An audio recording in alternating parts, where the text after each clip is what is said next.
Good afternoon. This is the Board of County Commissioners meeting. It is Tuesday, September 5th, 2023. It is 2:02 p.m. I'm calling this meeting to order. I'm Carolina Mejia. I'm the chair of the board. To my right is Vice Chair Ty Menser. Commissioner Gary Edwards is excused for this meeting. Also in the boardroom, we have County Manager Ramiro Chavez, as well as Assistant County Manager Robin Campbell and Assistant County Manager Rob Gelder. We have Clerk of the Board, Jamie Caldwell. We'll start our meeting with the Pledge of Allegiance to be led by Vice Chair Menser. Please join me in the pledge. I pledge allegiance to the flag of the United States of America and to the republic for which it stands, one nation, under God, indivisible, with liberty and justice for all. Thank you. Next, Vice Chair Menser, would you like to do a land acknowledgement, sir? Thank you, Madam Chair. We would also like to start today's meeting with the land acknowledgement. We would like to acknowledge and thank the Indigenous Salish peoples whose elders and ancestors have cared for the land and waterways of this county since time immemorial and who still inhabit the area today, specifically the Squaxin Island, Chehalis, and Nisqually people, our sovereign tribal partners. Truth and acknowledgement are critical to building mutual respect and connection across all barriers of heritage and difference. The purpose of this acknowledgement is to disrupt ongoing erasure of injustices done and remember history as a stepping stone towards healing. Thank you. Next is the approval of the Tuesday, September 5th, 2023 agenda. Is there, we've reviewed the agenda this morning. And there have been no changes since this morning. So is there an item commissioners would like to remove at this time from the agenda? Okay, I'm ready for a motion then. I move to approve the proposed agenda for Tuesday, September 5th, 2023. I'll second. It's been moved and seconded. Any discussion? I'll call for the vote. Commissioner Edwards excused. Commissioner Menser? Aye. Commissioner Mejia? Aye. Okay. We have a presentation today, and it's the National Day of Service and Remembrance Proclamation. Thank you, Madam Chair. We were hoping to have some guests attending this afternoon. Unfortunately, we didn't have the opportunity to connect on that. But this proclamation before you is in remembrance of September 11, 2001. That was the worst terrorist attack in the U.S. soil in the nation's history. Thousands of lives were lost. The nation, as a result, joined in a remarkable spirit of patriotism and unity and carried out countless acts of kindness, generosity, and compassion. This proclamation before you is to align with the law that passed in April 1st, 2009, directing September 11 to be observed as and recognized as an annual National Day of Service and remembrance. So there's the proclamation before you. Thank you. Are you ready for the proclamation, sir? I am. I would just say we have done this proclamation before. It's been somewhat altered for this year, and that is at the request of the city of Tenino.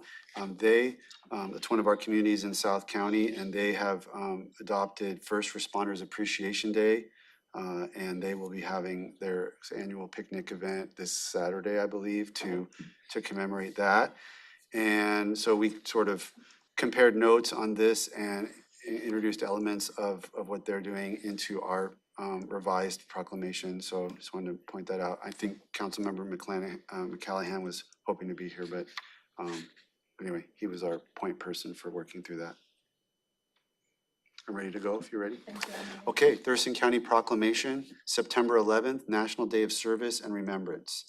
Whereas on September 11th, 2001, the American people endured the worst terrorist attack on U.S. soil in the nation's history with courage and heroism. And whereas in response to this tragedy, Americans across the country joined in a remarkable spirit of patriotism and unity and carried out countless acts of kindness, generosity, and compassion. And whereas the Serve America Act, approved by Congress and enacted into law on April 21st, 2009, directed September 11th to be observed and recognized as an annual National Day of Service and Remembrance. and charged the Corporation for National and Community Service with leading this effort. And whereas the National Day of Service and Remembrance charitable activities are organized by a variety of nonprofits, faith-based and community groups, public agencies, educational institutions, private business, and other organizations across the nation. And whereas in 2022, the city of Tenino formally proclaimed the second Saturday of September each year as First Responders Appreciation Day. And whereas Thurston County recognizes the extraordinary service and sacrifices of the first responders of the local fire, police, and emergency services departments who keep our residents safe and respond in times of crisis. And whereas it is important for the residents of Thurston County and the surrounding areas to recognize and understand the duties and responsibilities, dangers faced, and the sacrifices made by firefighters, police, and emergency services staff as they live up to the motto, to protect and serve. And whereas the health and safety of all Thurston County residents is important to the happiness, prosperity, and well-being of our families. Now therefore be it resolved, the Board of Thurston County Commissioners hereby proclaims the September 11th as a day of service and remembrance in Thurston County and urges residents to honor the lives of those lost through participation in community service and remembrance ceremonies. Adopted this 5th day of September 2023 by the Board of County Commissioners. Picture. Just us? And whomever from members of the public and staff who wants to join the picture, please come. Come on, Tisha. So many volunteers.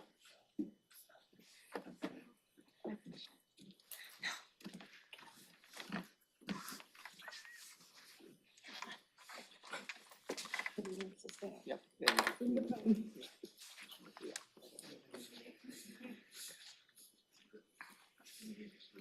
Come on. Almost on the other side. There you go. Squish it a bit more. 3, 2, 1. Thank you. Thank you.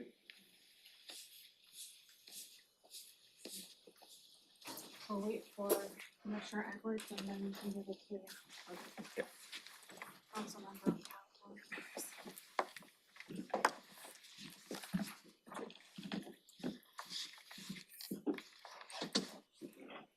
Okay, that will conclude our presentation for today.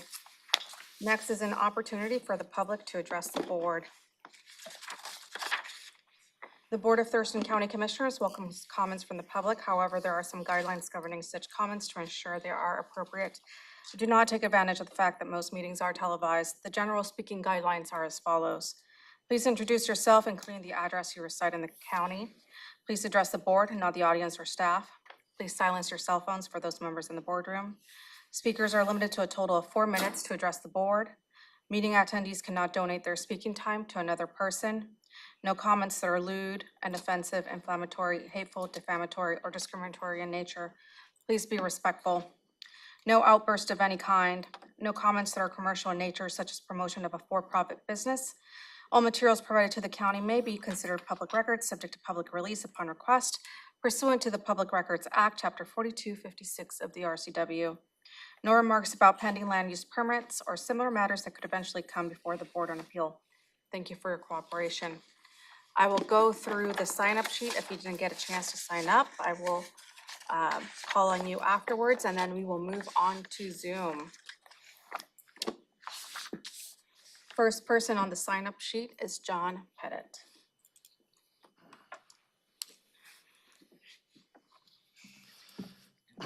Good afternoon, Commissioners. My name is John Pettit. I live out on East Olympia on Rich Road. I was raised maybe different than some of the other people, maybe yourself, maybe you don't get this. Actions speak louder than words. Well, I believe that because actions are the only thing that's measurable. Now, we've had another week go by, another week without being able to get proper contracts, union contracts signed with staff in the county. And that can only happen because it's an intent by you to not work with it. I have memories of people having endorsements from unions because they were promised that they support unions. And yet I see people here that are standing in the way of putting a union contract together. I don't get it, but those are your actions. The fact of the matter is that I was talking to a particular person from Public Works yesterday, and they conveyed to me how disappointed, how the morale in Thurston County by the employees has never been lower because they feel very abused. In fact, there was even a suggestion that the lack of getting a contract signed it appears to be an action of union busting, thinking if you can draw it out long enough, the premise of the union will go awry come January. Well, give you a little bit of insight. These union people that are working, they're feeding their families. They're paying property tax. They have children. They're supporting the schools. They're the feet on the ground that's actually providing services to us citizens out here. Now, why you might think, well, we're just saving money. Every week we get by for another week without paying an increase in wages or salaries. Gee, the county maybe we can spend more money on executive salaries. Maybe we can spend money on other special agenda items, political items. But we need to support, you need to support the people with the feet on the ground, the union members.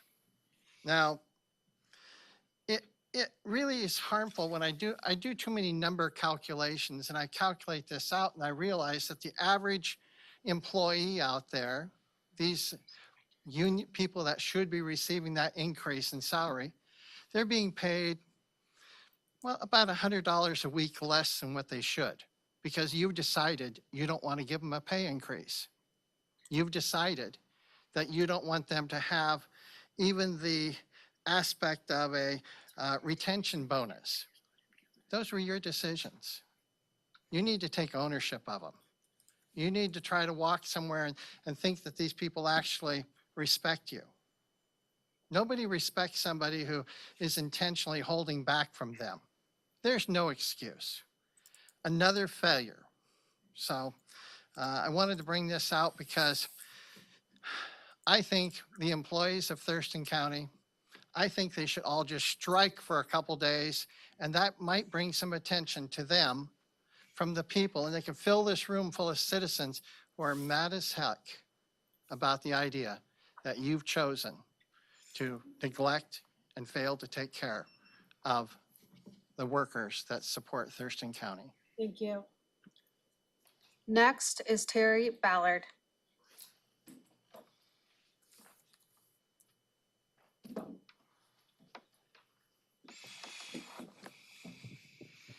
Good afternoon, Commissioners. My name's Terry Ballard. I'm a 35-year veteran, retired in 2012, with 22 years of senior leadership on active duty. That means you were in the top 3 billets of the enlisted rank. And I'm kind of frustrated at this point with everything going on, okay? I do understand that things may be public record, but who decides what's public record and who's not? Do you hide that from people? It was funny to see in Jolt News that that the sheriff's not following procurement policy and we need training. Isn't that something that you have not followed? And if you approve something 2 weeks down the road, does it make it an unauthorized distribution to distribute it before it is approved by you? I'm here to talk about leadership. Again, I spent many, many years in leadership, 22 for exact, okay, out of a 35-year career. I don't use it as a resume builder. I don't use it as a punch card to get elected or otherwise. I use it as it was intended. I was instilled with it. I trained with it, trained other soldiers with it.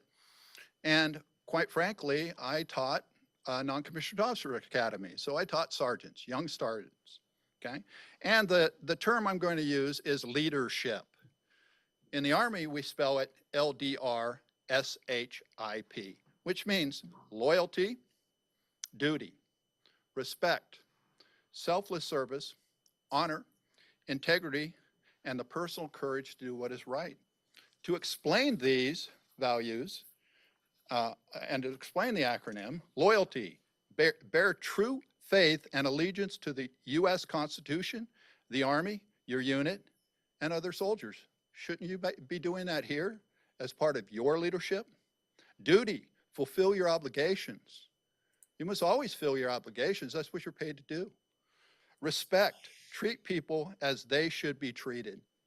Okay, I see a lot of discrimination for pay, a lot of discrimination for everything that I could ever imagine. Selfless service, put the welfare of the nation, the Army, and your subordinates before your own. I don't see that happening, especially with the wage that he was intended to, that Mr. Pettit came up here to talk about. Honor, live up to all Army values. These are the Army values. Integrity, do what is right legally and morally. And last of all, personal courage. Face fear, danger, or adversity, physical or moral. We don't write documents like your manager did to say that we have all these values and we can trust me because you don't have to check our work and go down to the go somewhere else to get a informed decision and limit you, which you signed for, not to go down to those areas to get a informed decision and make sure it's right, make sure it's perfectly right to do it, okay? And that's a limit of government, and you limited yourself to do that. And I won't say Miss Mejia did, because it was put in process before she arrived. And I wish you guys had leadership. You lacked the leadership. I just can't say anymore. I'm still instilled with it, and I have it today. Thank you. Thank you. Next is Megan Ross.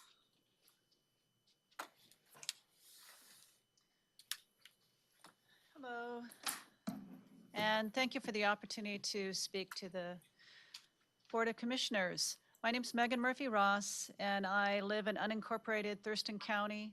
I'm also the chair for the TC Media Board of Directors. And I know that the decision to remove your funding for TC Media was not made lightly. I appreciate that. I know it was a hard decision, and it came down to a monetary issue predominantly, and I appreciate that. What I do ask is that you continue to support TC Media from the public aspect, taking your government funding and the use for recording and transmittal of your meetings in-house makes complete sense to me, but I'm also hoping that you can find a way to support the public voice in public access. For the PEG fees, the public education and government, the government coming in-house makes total sense. I don't know how you'd be able to support the public and the education, and we are set up to do just that thing. I first came to know TC Media in 2018 when I was interested in recording and documenting a cultural event, the Shawnose Festival, which is my heritage. And in the course of learning, taking the classes, going out and shooting the festival, creating a PSA for them, I was also in the studio editing. And I was able to, at one point I came out to take a break and I saw the Music Bridge Project in the studio recording live. And I was blown away. I was like, oh my gosh, here I am doing this Irish festival thing. And over here is the Music Bridge Project. And to me, that is the quintessential TC Media. That's community right there.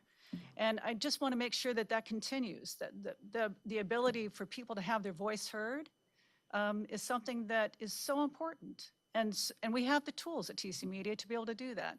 And so I'm asking that as we figure out what is going to be the best TC Media for the community, that we get some additional support to help with that transition. And we're working very hard to make that transition, and we're hoping that we can have your support too. Thank you very much for your time, and I appreciate you guys being here. Thank you. Okay, is there anyone who didn't get a chance to sign up that would like to provide public comment? No one in the boardroom? Okay, if we'll move on to Zoom. Good afternoon. I'll be calling your name via Zoom based on the order that I have in my screen. First, I have Kendall Meister. Go ahead, you have 4 minutes, ma'am.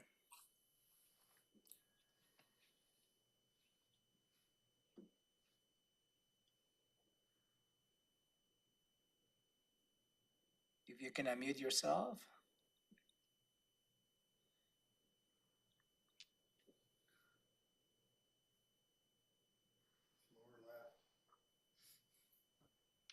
Sorry, I don't use Zoom very often.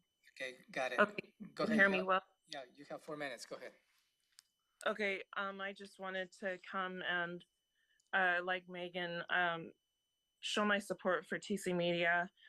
I'm coming from just somebody that's been participating in it. I'm from the South Capitol neighborhood in Olympia, and I've been here for a little over a year with my mother. And after the pandemic, it was really, really, really, really rough going for me. But on a whim one night, I decided to go to TC Media's karaoke, and I really wanted to express, just what a positive impact it had on my life, just because I know that there's probably going to be a lot of people that possibly won't come up and say that. And, so TC Media made me feel very welcome in Olympia. I thought I can make friends by, I mean, there's lots of bars downtown, but people get overserved, and it's actually not really that fun. And then at TC Media, I found this place it's safe. It's all ages. There's people of all abilities and backgrounds. The first thing I saw at karaoke was just the very old and the very young, and everyone in between, people like myself, people not like myself, and it gave me the warm fuzzies. So I just instantly loved it, and it's kind of like I could I could not be okay, but I could go there and it would be okay to not be okay. And I appreciate that about them so much.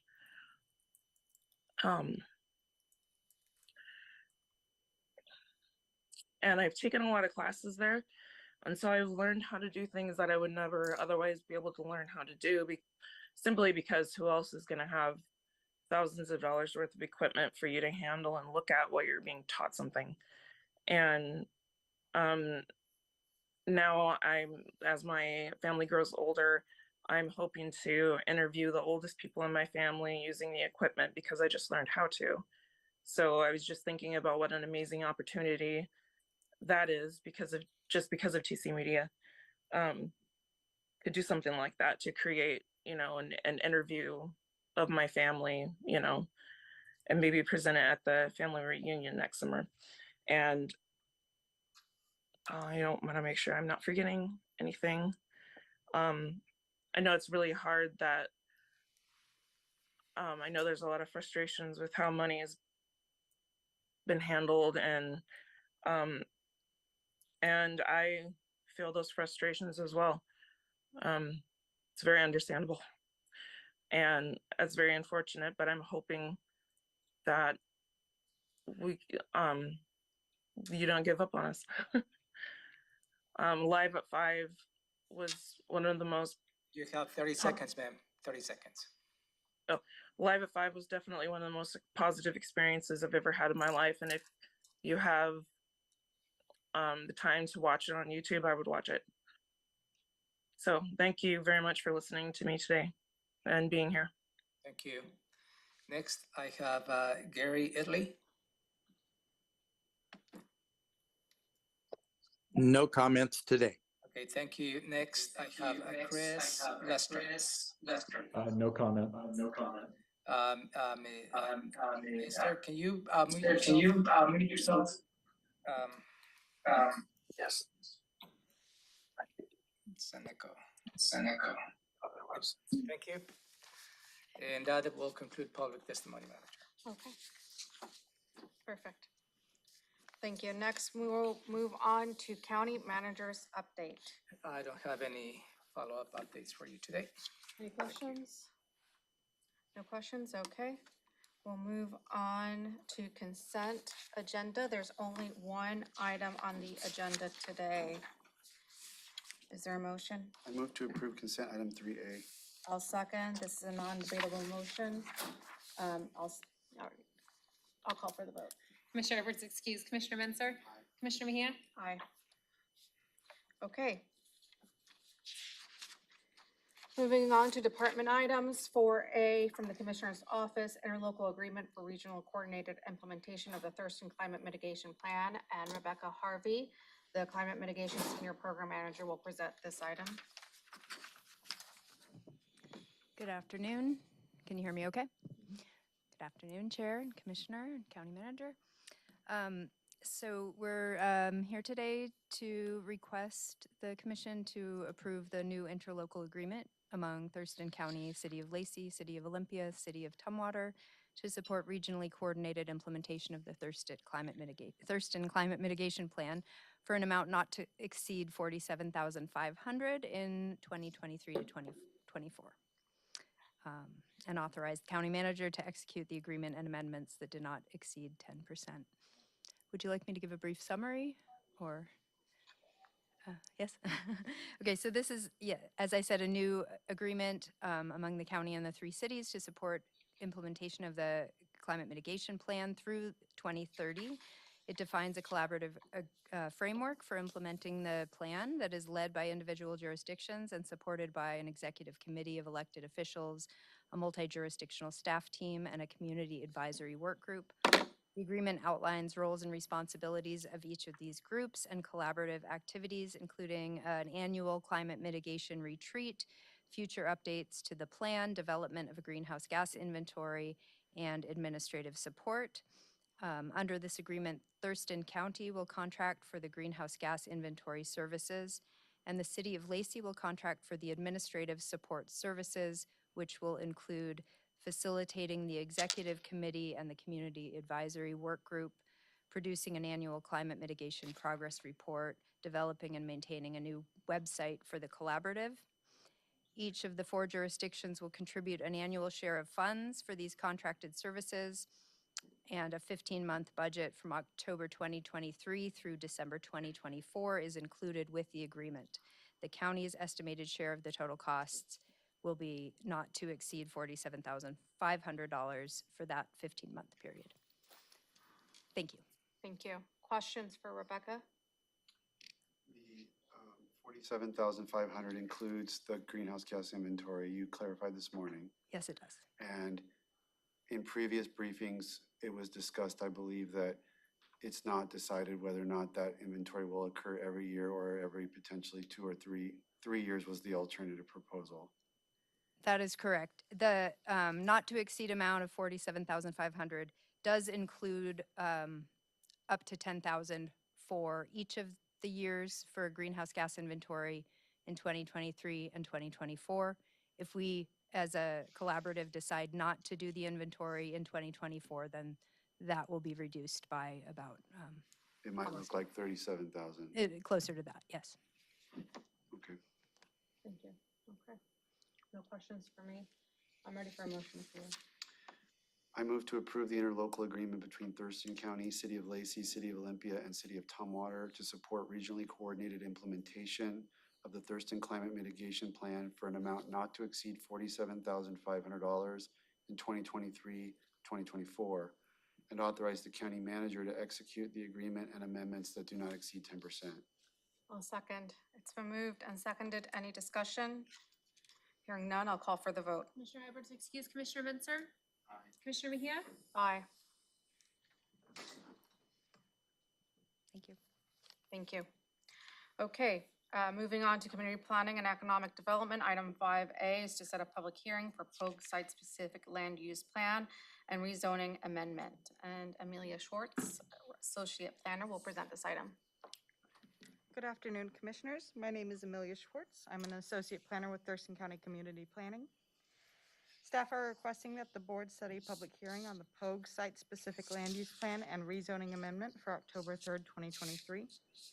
The Pogue site-specific land use plan and rezoning amendment, or Comprehensive Plan Code Docket Item CPA 21, is a citizen-initiated amendment and was received in 2021 and has been officially docketed since 2022. The applicant requested a site-specific land use and associated zoning amendment of approximately 1.5 acres located at 12625 Old Highway 99 Southeast, southwest of Offutt Lake and east of Miller Sylvania State Park. The proposed optional amendment would change the land use and associated zoning of the applicant's parcel and the adjacent southern parcel, totaling 3.68 acres, from rural residential and resource 1 to 5 to neighborhood convenience commercial.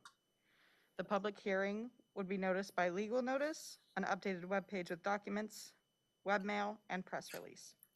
Additionally, a mailing will be sent to landowners within 500 feet of the proposed change, consistent with TCC 2.05. Thurston County Community Planning held 4 work sessions with the Planning Commission on May 17th, June 21st, July 5th, and July 19th of 2023. A public hearing with the Planning Commission was held on June 21st, 2023. The board reviewed this proposal at a work session on August 23rd, 2023. A SEPA determination of non-significance was issued on July 21st, 2023. The public comment period ended August 4th, and the appeal period closed August 11th, 2023.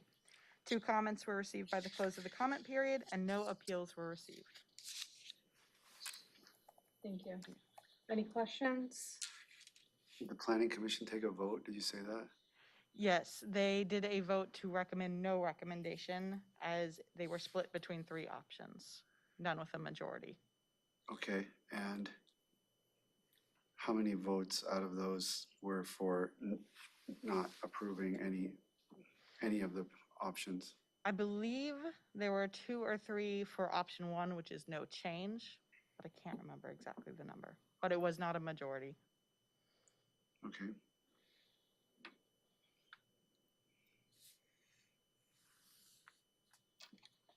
I can look it up. When was the briefing? Which one? For you guys? For the board? August 23rd.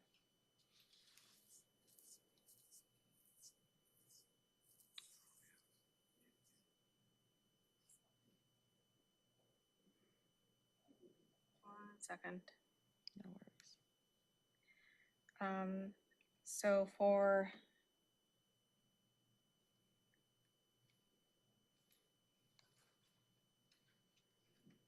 All I wrote was that each option had some planning commission support. I didn't write the vote. yeah,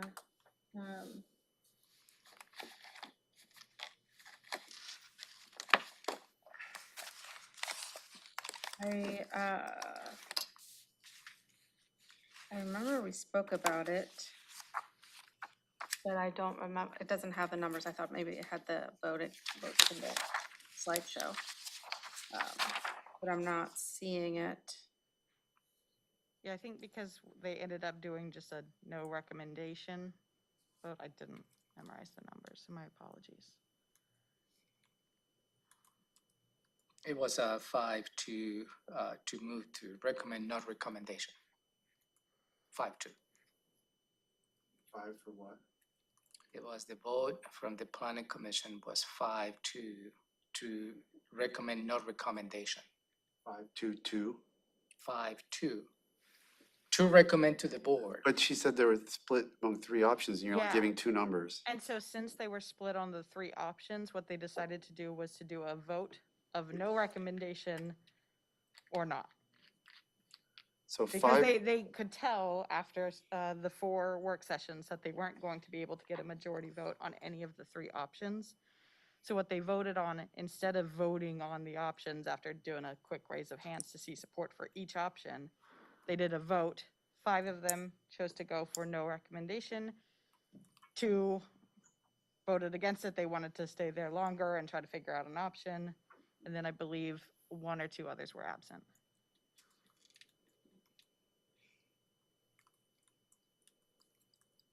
so 5 of them voted for no recommendation? Yeah. Since they couldn't get a majority for any of the 3 options. But the 2 were for not moving it forward. That's just what I'm trying to clarify. 5 out of 7 wanted to move some iteration of this proposal forward. Yes, to move it forward to the board. Okay, that's just all I'm trying, that answers the question. Thank you. Great. Thank you. No questions for me on this matter.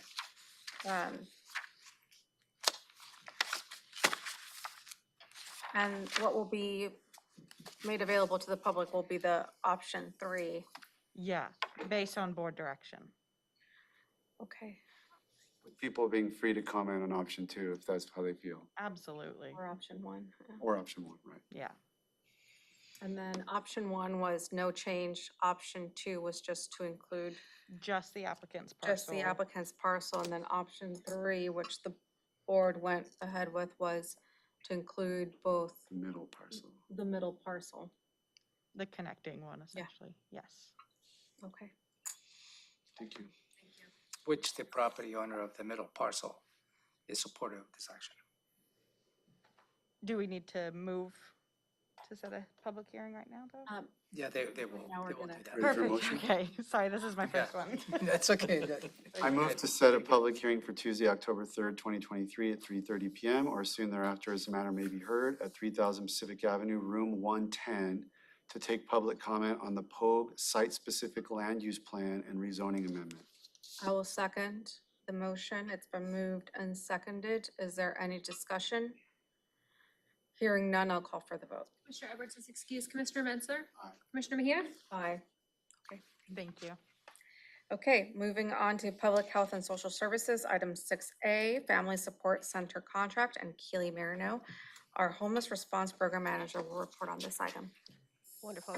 Good afternoon, Commissioners. Keely Marino with Public Health and Social Services, here to seek approval for a contract between Thurston County and the Family Support Center to fund diversion activities for households experiencing homelessness or at risk for experiencing homelessness to the amount of $40,000, and authorize the Director of Public Health and Social Services to sign contracts and any amendments that do not change the approved dollar amount or duration by more than 10%.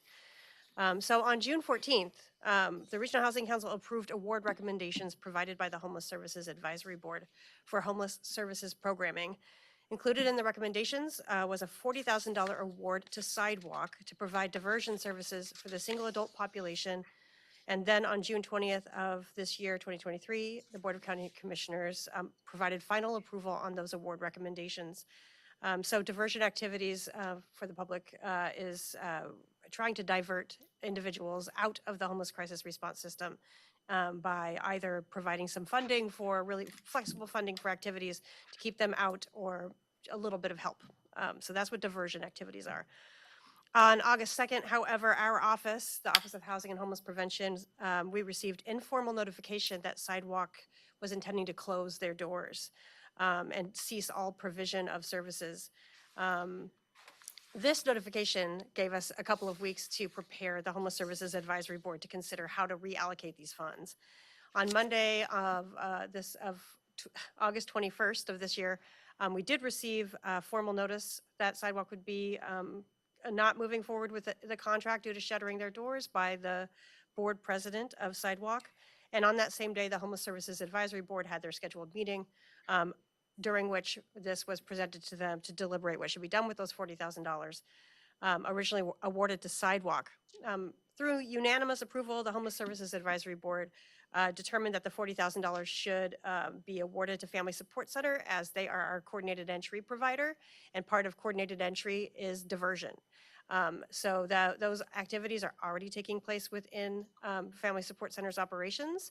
This would just be specific for the single adult population, as was recommended by the Homeless Services Advisory Board, that these $40,000 stay true to the scope of work that Sidewalk had originally been awarded for, which is working with that single adult homeless population.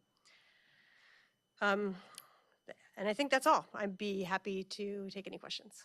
Thank you, Keely. Questions? Commissioner Menzer. Apologize if you said this, but what's the source of the $40,000? Yes, it's House Bill $2163, so document recording fees. And those fees are limited in their scope of what they can be applied to? Correct, only homeless services related. Okay, very good. Other questions? Thank you. No questions for me. I'm ready for a motion, sir.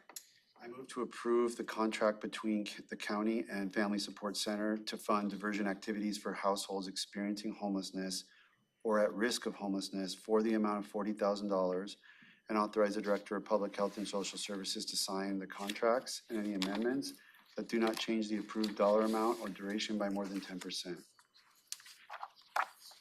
Thank you. I'll second. It's been moved and seconded. Any discussion? I'll call for the vote. Commissioner Edwards, excuse Commissioner Menzer. Commissioner Mejia? Aye. Thank you, Keely. Thank you. I was waiting for Commissioner Edwards to pipe up there. Okay. Moving on to item 7A from the Sheriff's Office is request for proposal issuance and awarding of procurement for a portable handheld mass spectrometer device. And I don't see anybody from the Sheriff's Office, but I'll take this item. Who is? Who? Captain Mulcher from the. Oh, Captain Mulcher, you want to cover this item or you want me to? Oh, go ahead. Oh, all right, thank you. Apologies. Yes, Thurston County Jail is looking for a handheld spectrometer device because over the past few months and almost a year now, we've been having an issue with fentanyl and other substances finding its way into the jail facility here. And in order to provide a secure and clean environment that could be drug-free, we're asking for funding for this drug detection device. And that will allow us to not only check individuals that come into the facility, but empty cells and dormitory areas that could potentially have controlled substances in there. And we want to rid the environment of those. thank you. Any questions? This morning, we heard a mention that there's risk pool grant money for $12,500 for this type of purchase. Is that going to connect up to this? Assuming that it's more than that, or, So we are actually paying this cost with the ARPA funds. okay, Yes, and in doing research, the devices have price points anywhere from $30,000 to $80,000-$90,000. But through research, we're just going to try and find the best ones that fit our needs. But to answer your question, if there is an opportunity to secure additional grants, we'll explore that you option. might check with Tammy, because I'm sure that we could find other use of that ARPA money if we had it free. We I feel need to confident in have this board's a ability. conversation, but we'll check on that again. All right. Thank you, Captain. Thank you. Yep. Okay, no questions for me on this. Is there a motion? I move to approve the issuance of a request for proposal for a portable handheld mass spectrometer device for the Thurston County Corrections Facility, and to authorize the sheriff or his designee to purchase the portable handheld mass spectrometer device from the successful bidder. No second. It's been moved and seconded. Any discussion? I'll call for the vote. Commissioner Edwards is excused. Commissioner Menzer? Aye. Commissioner Mejia? Aye. Thank you. Okay, moving on, item 8A, this is just an informational, and it's going to be Nicole Martinez, our budget and fiscal manager, going to be talking about the 2024 through 2025 preliminary biennium budget update.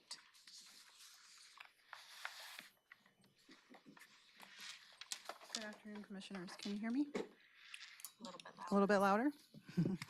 Good afternoon. Good afternoon, Commissioners.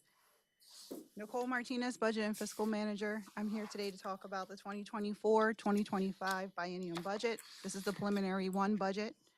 These are the requests that the budget offices, departments, and offices submitted. We are required by state law to present the budget on the first Tuesday in September. This afternoon's presentation will include a discussion on the current economy, as well as a high-level look at the revenue and expenditures presented in the 24 and 25 preliminary budget. And we will conclude with the next steps in the budget process. The county has over 90 separate funds, 20 distinct offices and departments, 11 offices which are headed by elected officials, 8 departments under direction of the county manager, and 1 department that's led by a joint executive committee. We adopt a biennial budget with distinct appropriations for each year, and a midterm adjustment is required by state law. For capital budgeting, we follow best practices.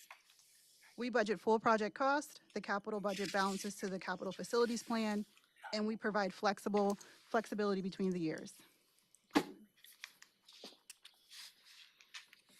So let's take a look at the economy. First, we'll start at the state level.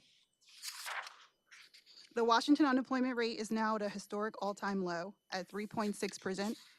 This is as of July. Over the past 5 months, we have seen a steady decline from 4.6% in February to again 3.6% in July. Housing construction has slowed in the second quarter, and this is mainly due to multifamily housing. The activity has slowed down. However, single-family activity has increased in the second quarter. Inflation is mainly remains high, but it is cooling. Seattle CPI in July is 3.6, and the CPI is expected to average around 2.6 per year from 2024 to 2027. The state revenue collections are 3.6 higher than forecasted in June, and this is based off of the August publication from the Washington State Economic Revenue Forecast Council. Statewide sales tax has decreased 1.6% year over year. The sectors showing the most negative growth, however, are in building materials, garden equipment, electronics, furniture, and home furnishings. The accommodations and food service sectors are up 6.4% compared to last year. REIT at the state level is forecasted with a decline of 44.3% in FY23, 17% in FY24, however, with a growth of 16.4% in 2025. Nationally, consumer confidence is increasing due to the continued slowdown in inflation and stability in the labor market. So taking a look at our local economy, unemployment rate for July is 3.6, so this is similar to the state's unemployment rate. Population growth in Thurston County is up 1%.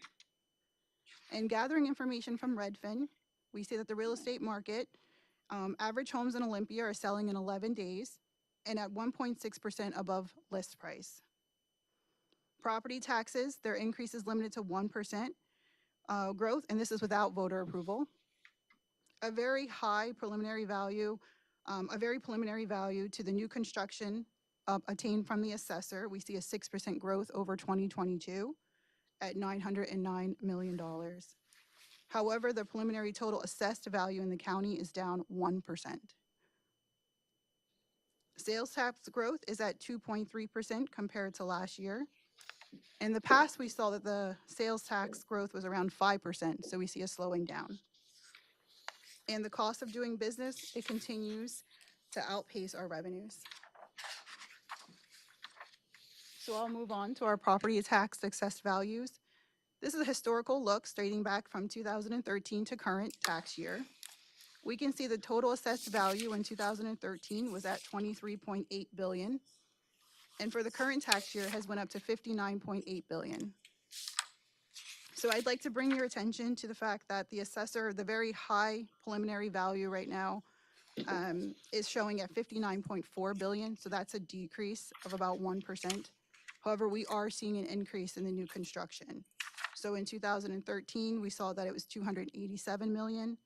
The new construction for 2023 is at $855. And at this point, we're seeing a 6% increase for 2024. And again, these are just preliminary numbers. We'll move on to Thurston County's unemployment data. On this chart, we can date back to 1990, and we can see our unemployment trend. We can see where in 1990 up to about 1994, we have this increase in unemployment, and then however it comes down in 2000. We can see this continued trend keep going until 2008, where we have our recession, where we had a low unemployment, and then it spiked up. We see a huge spike in 2000, and this is a tribute to the COVID years. Currently in 2003, our unemployment rate is 3.6, which is going down. We'll flip to the next slide.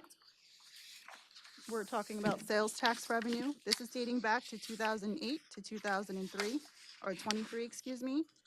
And here also we can see a trend. So in the left side of this chart, starting in June of 2008, we can see a -% growth here. However, when we go into 2010, that trend goes up. Back down in 2012, we see a leveling of 5% growth in sales tax from around 2013 down to 2021. We have some high spikes.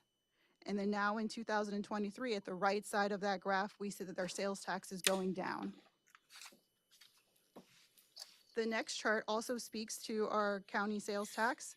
This is a nominal, so this is the amount actually collected in our dollars. And we can see this trend where we see from 2008 on the left side of this chart going towards the right that we see this steady increase of our sales tax. However, when we get to the end of 2022, we see somewhat of a spike, and then it starts to come back down. And this is showing that our sales tax, what we've been seeing historically, is starting to come back down. So now we'll move on to the actual budget review. So what is included in the 24 and 25 preliminary budget presented by the departments and offices. First, we'll start with our revenue. So this chart here is an example of the revenues that are received by the county. We receive taxes, and our major revenue sources are property tax and sales tax. We can move into charges for services, and these are usually your garbage disposal fees that we get at the Waste Recovery Center. We see intergovernmental revenues. These are federal and state grants or state revenue sharing profits like liquor profits. We see licensings, permits, and fines. We get revenue from marriage and vehicle licensing, court fines, as well as miscellaneous revenue. This is from investment interest. And then we have transfers. We count those as revenue. And what that is revenue recorded in one fund that is transferred to another fund to account for project cost. So it's not an additional revenue source. It's a moving of revenue. This slide here is our operating revenue. This is for all of our funds, and it's depicted in millions. On the left-hand side of this chart here, you see that the revenues are broken into 4 different categories. So taxes, charges for services, intergovernmental, and other. Also listed here is our 2022 actual revenue that came in amongst all funds, so $469 million in 2022. We budgeted $472 in 2023, and then what is proposed for 24 and 25 is $403 to $405 million. We can also see in this area that our taxes are showing around the same growth here. However, from 2023 budgeted to 2024 budgeted, there is a small growth there, and that is to take into account the decrease in our sales tax, however, an increase in our property tax. And the next slide is a graphic of the chart before, where you can see graphically that taxes, which are the dark blue area there, make up the majority of our revenue, followed by charges and services. The next chart here is our sources of general fund. So this is just the revenue that goes into the general fund, split against these 4 categories again. So taxes, charges for services, intergovernmental, and other. We can see that our general fund revenues received in 2022 were about $117 million, and we are forecasting in 24 and 25, 118 or 119, and then 117 million. The majority of the revenues within the general fund are in taxes. This is your property and sales tax. The next chart is a graphic of the chart before, and the blue area is your taxes, which shows the majority of your revenues come from sales tax and property taxes. So this is a breakout of what I was just speaking about. So the general fund, you can see that property taxes, you're around 45 to 50 million, and in others, on your sales taxes, you're around 26 to 30 million dollars. A total of 77.5 million in 2022, budgeted close to 80 million in 23, and we're projecting in 24, 81, and in 2025, 82 million. So the trend here is now to show you a graphic of that chart from before. So you see that the property tax is the dark blue area, which shows the majority of your general fund revenues, and then the orange is your sales tax. So this is a graphic of a dollar, and it shows where the majority of our property tax goes to as of a dollar. So this depicts that Washington State and other jurisdictions get about 84 cents on the dollar for every dollar that comes in from property tax, whereas the county receives a little bit less than 16%, or 16 cents, excuse me. Of that 16 cents, about 8 cents goes into our general fund.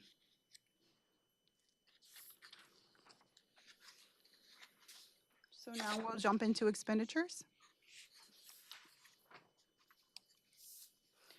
This is a look at the top portion of this chart here, or this slide, shows all funds. It's broken down by operating and capital. And we see that in 2023, our operating budget is 487.8 million. That's what we actually are budgeted this year. And then moving into 24 into 25, you can see that the operating budget is proposed at 490.5, 473.6 million in 2025. The capital budget aligns with the capital needs that we have within the county. And then below here, we see general fund. So we're breaking out what the operating general fund portion is of the above. And so in 2023, we have budgeted 131.6 million and is proposed between the offices and departments 145.7 in 24 and in 25. And that is the general fund operating budget.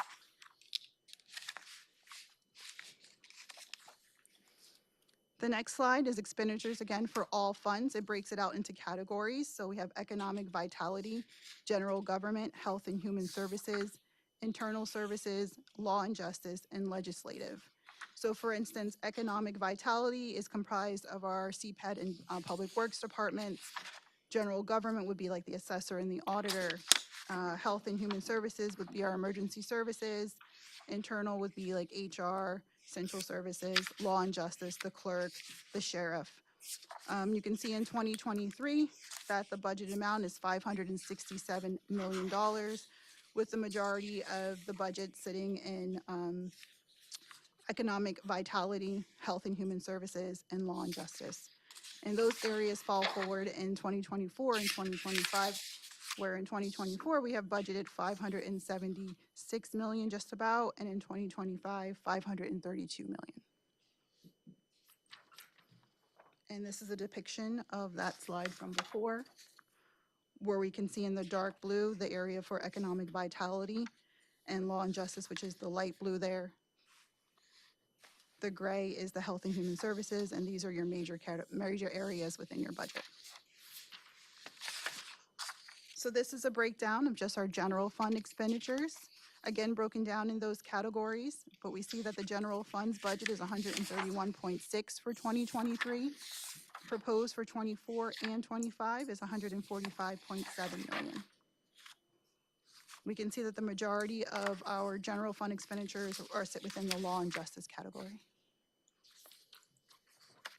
This is a depiction of the chart from before, where the dark blue is the law and justice. So significant items that are within the 24-25 preliminary one budget, breaking them into categories: community service. So we've seen a lot of requests come from departments and offices to assist with mental health and chemical dependency services, so treatment sales tax. We've seen significant requests come in for public safety, so law enforcement and justice programs, as well as attention to development services. We have organizational changes within the budget, so expansion from 3 to 5 commissioners, as well as staffing needs. So new positions, reclassifications, and attention to the classification and compensation study. This budget also aligns with the capital improvement plan. However, it does not assume a COLA for 24 and 25. So the capital improvement plan is a comprehensive plan for capital needs. It addresses needs such as parks, stormwater, transportation, solid waste, water and sewer, and county buildings. The CIP is a 6-year plan, so from 2024 to 2029. And the plan includes how the county will pay for these projects. The capital improvement plan is not a budget, but a planning tool. So the capital expenditures included in the 24-25 budget. For 2024, we're at 85.4 million and then 61.5 in 2025. The categories with the most expenses are in transportation. And the next slide is a depiction of that. The dark blue is the transportation area, where your lighter blue is your county buildings.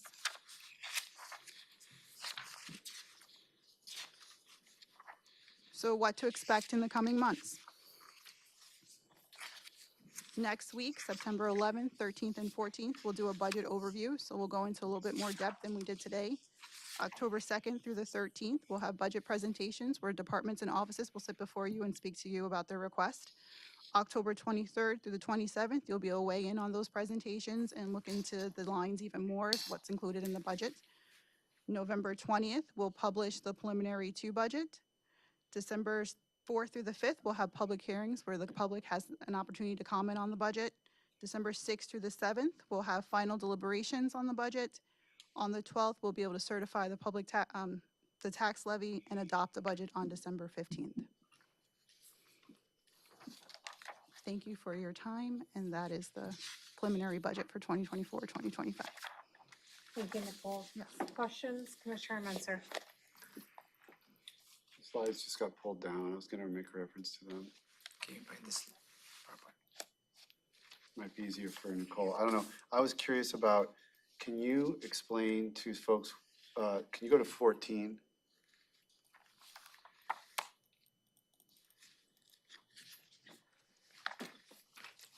I'm gonna ask you to compare 14 and 23. Okay. Operating revenue, all funds, expenditure, all funds, and so here, here it's 400 millions across the board. The expenditure is high 500 millions across the board. Is capital, I'm just trying to figure out how somebody would understand that. Sure. So slide 14 represents the revenues that are coming into the fund, into our county. In 2024, again, we're around $400 million there. But however, the expenses are outweighing how much we have in revenue. So these are requests that departments and offices have submitted, but our needs outweigh our revenues. We also do have fund balance that we can spend down, but we have to be aware of allowing ongoing expenses to pay for one-time money. So if we have fund balance, it's not something that is long-term, but it is something that could be looked at to be able to pay for some of these expenses. So when you got your slide on revenue, that's either real money or a projection of real money that's going to come in. When you're looking at expenditures, you're just adding up all of the requests, people's wish lists of different departments. Yes, so the revenues on this slide are the revenues that we're projecting to come in within 24 and 25, and the expenses as well, or what the departments are saying their needs are at this point. Okay, and then, yeah, because the fund, I mean, there is fund balance because of some of the federal relief money and stuff, but it's nowhere near the discrepancy of, like in 2024, the discrepancy is $173 million. That is correct, Commissioner. Yes, no matter if we were to use all of our fund balance, we still would not be able to cover all of the expenses not there, even which is close. not even a good practice. Right. That's a shockingly wide gap. I don't remember seeing, I've gone through this now, this is my 5th time, and I don't remember seeing anything on that scale, so. Yes, it is a large gap. This makes it an even funner budget season that we're gonna be approaching. Yes. Okay. Thank you. Thank you so much, Nicole. that will conclude department items. We will be moving on to Commissioners will report on board work sessions and assigned committee meetings, providing updates on actions taken, as well as upcoming issues. Commissioner Menser, we'll start with you, sir. Commissioner report. Okay, so key things I did in the last week besides my assigned committees is the jail resource team meeting on Friday, the Sea Level Rise Collaborative meeting on Friday, where a work plan was laid out for the next year. Took a walkthrough with the triage at the triage facility next to the jail, where representatives from the DSHS were. I'm sorry, sir, I can't really concentrate on what I'm saying. Yeah, this isn't the place for that. So we took a tour of well, first we had a meeting here with DSHS representatives, and then we went to the building to do a walkthrough and take a look at the new renovations, as well as discussing possibilities for a plan to create a local, kind of like almost like a Western state satellite type of facility, although it would be restoration light, as we called it. It would be geared toward a very particular population. That would be a balance between more than the jail could handle, but less than maybe a full Western state commitment would need. We believe we have enough of those folks in Thurston and Mason County to be able to make use of that and really make it an asset to Thurston County's jail. So anyway, talks are ongoing there. Had a chance on Saturday to tour a piece of forest adjacent to Capitol State Forest, privately owned by the Butler family. They showed me some of their management practices and strategies, sort of and then we went right up to the line where DNR managed lands were adjacent, and we sort of compared and contrasted some of the different strategies that are being employed there. And then also had meetings with certain constituents about some new development projects in Tumwater. Thank you. Thank you. We just had several briefings last week. I had some internal meetings with staff as well as with constituents. And then I attended the jail resource meeting as well. I don't really have anything to report on those. But I am wishing all the kids, the parents, and the teachers a happy first day of school tomorrow. I know that's gonna be quite a shift from the summer break, so congratulations and happy first day. So next, the county manager will review the Board of County Commissioners schedule for the week of September 5th, 2023. Thank you, Madam Chair.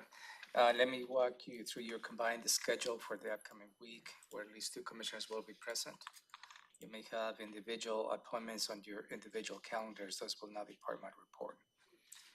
After this meeting at 3:30, you have a public hearing related to amendments to the Nisqually Selfish Protection District, where you will considering fixed charges and rates related to those districts. Wednesday, September 6th, 9 in the morning, you have a briefing on the expenditure update on the American Rescue Plan funding. 10 in the morning, you have an executive session. We'll be discussing the county manager position. Thursday, September 7th, 9 in the morning, you have a briefing related to agricultural zoning update. At 10 in the morning, you have your regular commissioners check-in. 1:30 in the afternoon, September 7th, you have a briefing related to the Developmental Disabilities Program. Followed by at 2 in the afternoon, a briefing related to the Thurston County Court Alternatives Program. 3 in the afternoon, September 7th, you have a briefing related to exploring options on the Skookumchuck water rights. And 4 in the afternoon, you have a briefing related to the Thurston County Equity Action Plan, Racial Equity Action Plan. Friday, September 8th, you have been invited at 5:30 in the afternoon to participate on the American Legion Post 94 Annual Awards Banquet.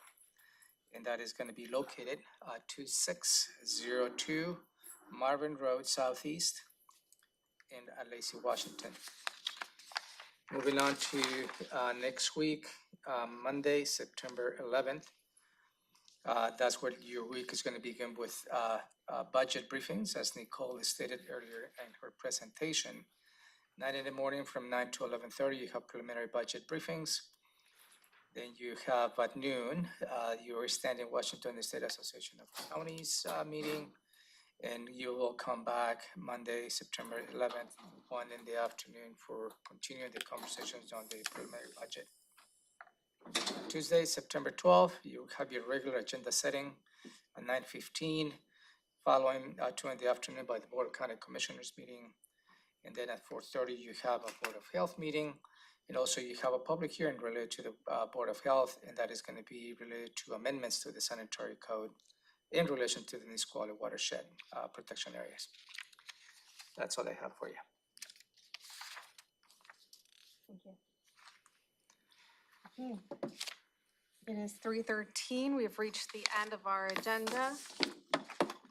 We're adjourned. Thank you.